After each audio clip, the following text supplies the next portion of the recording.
Hi, എല്ലാവർക്കും പുതിയൊരു വീഡിയോയിലേക്ക് സ്വാഗതം. മീനു നാരായണന് വാടകയ്ക്ക് എടുത്തു കൊടുത്ത വീട്ടിൽ കയറുന്ന നാരായണൻ കാണുന്നത് ഫുൾ ഫർണിഷിംഗ് ആയിട്ടുള്ളൊരു വീടാണ്. നാരായണൻ ചോദിക്കുക, എന്തിനാ മീനു ഇതൊക്കെ എനിക്ക് വേണ്ടി ചെയ്തത്? മീനു ആ പൈസയെല്ലാം എന്തിനാ സ്വരുക്കുട്ടി വെച്ചതെന്ന് എനിക്കറിയാം, വെറുതെ ഇങ്ങനെയുള്ള കാര്യത്തിന് അത് ഉപയോഗിക്കണമായിരുന്നു എന്ന്. മീനു പറയും, നാരായണൻ എന്തിനും ഏതിനും എന്നോട് തോളോടൊപ്പം നിൽക്കുന്ന ആളല്ലേ, അപ്പോൾ നാരായണന് വേണ്ടി ഇതൊക്കെ ചിലവാക്കുന്നതിൽ എനിക്കൊരു ബുദ്ധിമുട്ടും ഇല്ലയെന്ന്. അങ്ങനെ അവർ സന്തോഷത്തോടെ നിൽക്കുന്നത് കാണിക്കും. പിന്നീട് കാണിക്കുന്നത് മീനുവിൻ്റെ ചിറ്റപ്പന്മാർ സബ് രജിസ്ട്രാർ ഓഫീസിൽ വരുന്നതാണ്. സബ് രജിസ്ട്രാറെ കാണുമ്പോഴത്തേക്കും അയാൾ പറയുന്നുണ്ട്, ആ കളക്ടർ ആ രജിസ്ട്രേഷൻ മരവിപ്പിച്ച് വെച്ചേക്കുവാന്ന്. ഇവർ ചോദിക്കുന്നുണ്ട്, കളക്ടറിന് ഇതിന് എന്താ കാര്യമെന്ന്. അപ്പം സബ് രജിസ്ട്രാർ പറയും, ഇതിലൊരു കാര്യമില്ല, പക്ഷേ മീനു അവരെ വളരെയധികം സ്വാധീനിച്ചിട്ടുണ്ട്, അവർ നേരിട്ട് വിളിച്ച് പറയുമായിരുന്നെന്ന്. ഇതിൽ മീനുവിനെ സഹായിക്കാൻ ആരോ പുറകിലുണ്ടെന്ന് അവർക്ക് ഉറപ്പാകും. സബ് രജിസ്ട്രാർ എന്തിനും കൂട്ടായി നിൽക്കാമെന്ന് വാക്ക് കൊടുക്കുന്നുണ്ട്. പിന്നീട് കാണിക്കുന്നത് മീനു ശിവരഞ്ജിനിയെ കാണാൻ ചെല്ലുന്നതാണ്. ശിവരഞ്ജിനിയാണ് മീനുവിന് ഇതിൻ്റെ എല്ലാ സഹായം ചെയ്തു കൊടുത്തത്. അതിന് അവരോട് നന്ദിയൊക്കെ പറയുന്നുണ്ട്. ശിവരഞ്ജിനി പറയുന്നുണ്ട്, മീനു ഇതിനെല്ലാം അർഹപ്പെട്ടത് തന്നെയാണ്, അതുകൊണ്ടാണ് ഞാൻ ഇതെല്ലാം ചെയ്തു തരുന്നതെന്ന്. എന്നാൽ അത് കേട്ട് വരുന്ന സുഹാസിനിക്കും ഭർത്താവിനും ഒന്നും ഇതത്ര ഇഷ്ടമാകത്തില്ല. മീനു പോയി കഴിയുമ്പോഴത്തേക്കും അവരെ ഇഷ്ടക്കേട് അറിയിക്കുന്നുമുണ്ട്. ശിവരഞ്ജിനി പറയും, എനിക്കിഷ്ടമുള്ളതുപോലെ ചെയ്യും, എനിക്ക് സഹായിക്കണം തോന്നുന്നവരെ ഞാൻ സഹായിക്കും, അതിൽ വേറെ ആരും ഇടപെടേണ്ടെന്ന് പറയും. ശിവരഞ്ജിനി ഇവിടെ നിന്ന് പോയി കഴിയുമ്പോഴത്തേക്കും അവളുടെ ഭർത്താവ് പറയുന്നുണ്ട്, മീനുവിനെ ശിവരഞ്ജിനി ഇനി അടുക്കാൻ വിട്ടൂടാ, ഇനി അവരടുത്ത് കഴിഞ്ഞാൽ നമ്മൾ ഈ വീട്ടിൽ നിന്ന് പുറത്തു പോകേണ്ട അവസ്ഥ വരുമെന്ന്. പിന്നീട് കാണിക്കുന്നത് മോഹനെ കാണാൻ പാർവതിയും മീനും കൂടെ പ്രകൃതി ചികിത്സാ കേന്ദ്രത്തിൽ വന്നിട്ടുണ്ട്. മോഹനോട് പാർവതി കാര്യങ്ങളൊക്കെ സംസാരിച്ചുകൊണ്ടിരിക്കുക. മീനു പറയുന്നുണ്ട്, ഇതിനെല്ലാം നമുക്ക് സഹായത്തിന് ഒരാളും കൂടി ഉണ്ടായിരുന്നു, ശിവരഞ്ജിനി മേഡം കാരണം ഇതെല്ലാം ഇത്ര എളുപ്പത്തിൽ നടന്നതെന്ന്. മീനു ഒരു കോള് വരുമ്പോൾ മീനു പുറത്തേക്ക് പോവും.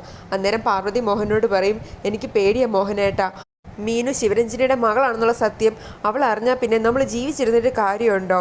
ശിവരഞ്ജിനി മീനു തമ്മിൽ ഒരുപാട് അടുക്കുന്നുണ്ട്, ഇത് എവിടെ ചെന്ന് അവസാനിക്കുന്നു എനിക്ക് ഒരു പിടിയും കിട്ടുന്നില്ല. സത്യം ഈ ലോകം അറിഞ്ഞാൽ നമ്മൾ രണ്ടും ജീവിച്ചിരുന്നിട്ട് കാര്യമില്ല, മരിക്കുന്നതാണ് നല്ലത്. അത് കേട്ടോണ്ടാണ് മീനു വരുന്നത്. മീനു ചോദിക്കും, അമ്മ എന്താ ഇപ്പം പറഞ്ഞത്? ഞാൻ എല്ലാം കേട്ടു, നിങ്ങൾ എന്നിൽ നിന്ന് എന്താ മറച്ചു വെക്കാൻ ശ്രമിക്കുന്നത്? എനിക്കിപ്പം തന്നെ അറിയണം, എല്ലാം എന്നോട് തുറന്നു പറയണമെന്ന്. പാർവതി ആകെ പേടിക്കും. മീനു പറയും, എന്താ അമ്മ പറഞ്ഞത്? അമ്മയ്ക്കും അച്ഛനും മരിക്കണമെന്നോ? നിങ്ങൾ മരിച്ചാൽ പിന്നെ എനിക്കാരാ? പാർവതിക്ക് കുറച്ച് സമാധാനം തോന്നും. ശിവരഞ്ജിനിയെ പറ്റി പറഞ്ഞൊന്നും മീനു കേട്ടിട്ടില്ലല്ലോ എന്ന് ഓർത്തിട്ട്. പിന്നെ മീനു കിടന്ന് കരയുമ്പോഴത്തേക്കും പാർവതി പറയും, അതല്ല മോളെ, മോൾ ഈ കേസും വഴക്കുമൊക്കെ ആയിട്ട് നടന്ന് ആ കുന്നുമൽക്കാർ മോളെ എന്തെങ്കിലും ചെയ്താൽ പിന്നെ ഞങ്ങൾ ജീവിച്ചിരുന്നിട്ട് കാര്യമുണ്ടോ? മോക്ക് വേണ്ടിയല്ലേ ഞങ്ങൾ ജീവിക്കുന്നത്?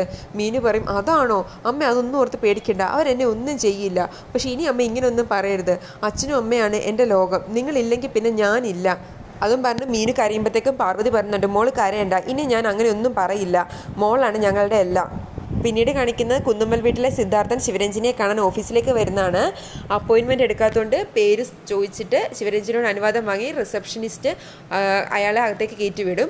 അയാൾ അകത്തേക്ക് പോകുന്ന കാണുമ്പോഴത്തേക്കും സുഹാസിനി പയ്യെ പുറകെ ചെല്ലുന്നുണ്ട്.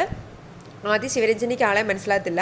സിദ്ധാർത്ഥൻ പറയും, മേഡം അറിഞ്ഞോ അറിയാതെയോ ഞങ്ങളുടെ കുടുംബകാര്യത്തിൽ ഇടപെടുന്നുണ്ട്, അതത്ര നല്ലതിനല്ലെന്ന്. ശിവരഞ്ജിനി കാര്യം മനസ്സിലാവാതിരിക്കുമ്പോഴത്തേക്കും സിദ്ധാർത്ഥൻ പറയും, മേഡത്തിന് മീനുവിനെ അറിയാലോ, മീനുവിനെ സഹായിച്ചത് മേഡം അന്ന് ഞങ്ങൾക്കറിയാം, മേഡത്തിൻ്റെ കാര്യം നോക്കിയിരിക്കുന്നതായിരിക്കും നല്ലതെന്നും പറഞ്ഞ് ദേഷ്യപ്പെടുമ്പോൾ ശിവരഞ്ജിനിക്ക് അത് ഇഷ്ടമാകത്തില്ല. ശിവരഞ്ജിനി പറയും, എൻ്റെ ഓഫീസിൽ കയറി വന്നിട്ട് എന്നെ ഭീഷണിപ്പെടുത്തുന്നു, മര്യാദയ്ക്ക് ഇവിടുന്ന് ഇറങ്ങിപ്പോക്കണം, എനിക്കറിയാം എന്ത് ചെയ്യേണ്ടതെന്ന് പറയും.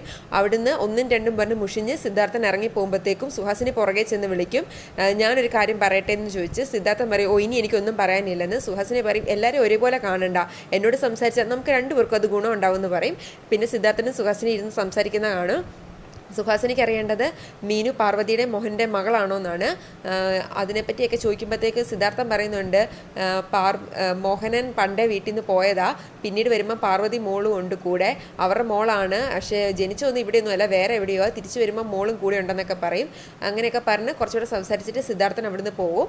സുഹാസിനിക്ക് അപ്പോഴും സംശയമാവും, മീനു പാർവതിയുടെ മകളാണോ അതോ താൻ സംശയിച്ച പോലെയാണോ? ഇനി അതറിയാൻ ഒരേ ഒരു വഴിയേ ഉള്ളൂ, പോത്തു ബെന്നിച്ചൻ, അയാൾ എങ്ങനെയെങ്കിലും കണ്ടെത്തണം. പിന്നീട് കാണിക്കുന്നത് പോത്തു ബെന്നിച്ചൻ നാട്ടിലേക്ക് വരുന്നതും അവിടെയുള്ള നാട്ടുകാരോട് സംസാരിക്കുന്നതുമാണ്. അയാൾക്ക് അവിടെ ഒരു ബിസിനസ് തുടങ്ങാനാണ്. അത്രയും കാണിച്ചുകൊണ്ടാണ് ഇന്നത്തെ എപ്പിസോഡ് അവസാനിക്കുന്നത്.